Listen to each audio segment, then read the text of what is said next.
यह कहानी एक छोटे से गांव की है जहां कुछ अजीब घटनाएं होने लगी थी। गांव के पास एक पुराना सुनसान हवेली था जिसे लोग भूतिया हवेली कहते थे। इस हवेली के बारे में कई सालों से अफवाहें चल रही थी कि वहां अजीब घटनाएं होती हैं। लोग कहते थे कि हवेली में जाने के बाद कोई वापस नहीं लौटता। रात का समय था और गांव में एक युवक राजन अपने दोस्तों के साथ बैठा हुआ था। गांव के बुजुर्ग से सुनकर ये हवेली के बारे में जान चुका था और उसे यह बातें महज अफवाहें लग रही थी।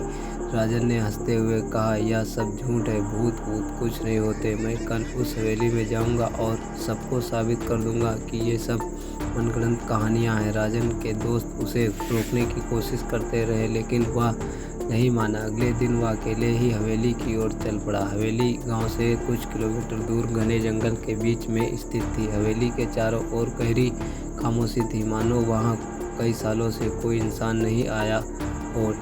हवेली का दरवाज़ा टूटा हुआ था और उसमें से ठंडी हवा आ रही थी। राजन ने अंदर कदम रखा। हवेली के अंदर हर जगह धूल और मकड़ी के जाले थे। कमरे खाली थे परंतु वातावरण भारी और डरावना था। अचानक उसे ऐसा महसूस हुआ कि कोई उसे देख रहा है। वह मुड़कर चारों ओर देखने लगा लेकिन वहाँ कोई नहीं था। जैसे ही वह आगे बढ़ा उसे दूर से किसी के पैरों की आहट सुनाई दी।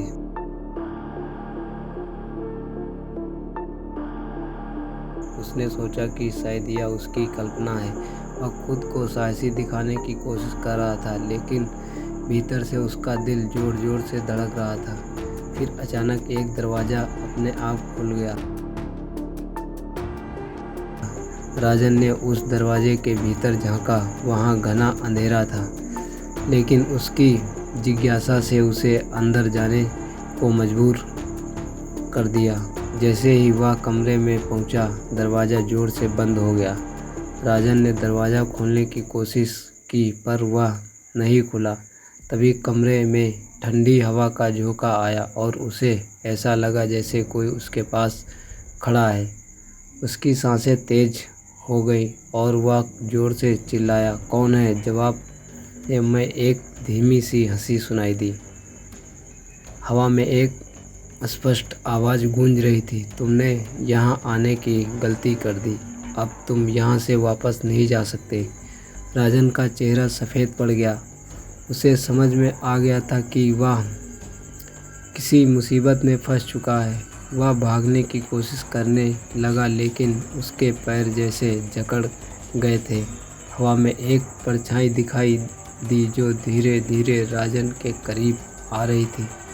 वह परछाई और कुछ नहीं बल्कि उस हवेली का पुराना मालिक था जो वर्षों पहले मर चुका था और जब उसकी आत्मा वहां भटक रही थी।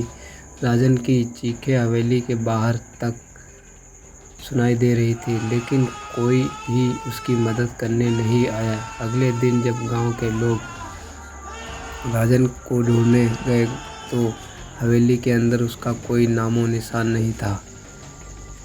बस दीवारों पर खून के निशान और उसकी चीखों की गूंज सुनाई दे रही थी। गांव वालों ने फिर कभी उस हवेली की ओर नहीं देखा और राजन की कहानी हर किसी के दिल में डर बनकर रह गई। हवेली में अब भी अजीब घटनाएं होती हैं और गांव वाले कहते हैं कि रात के अंधेरे में हवेली से किसी की रोने और चीखने की आवाज़ें आती हैं।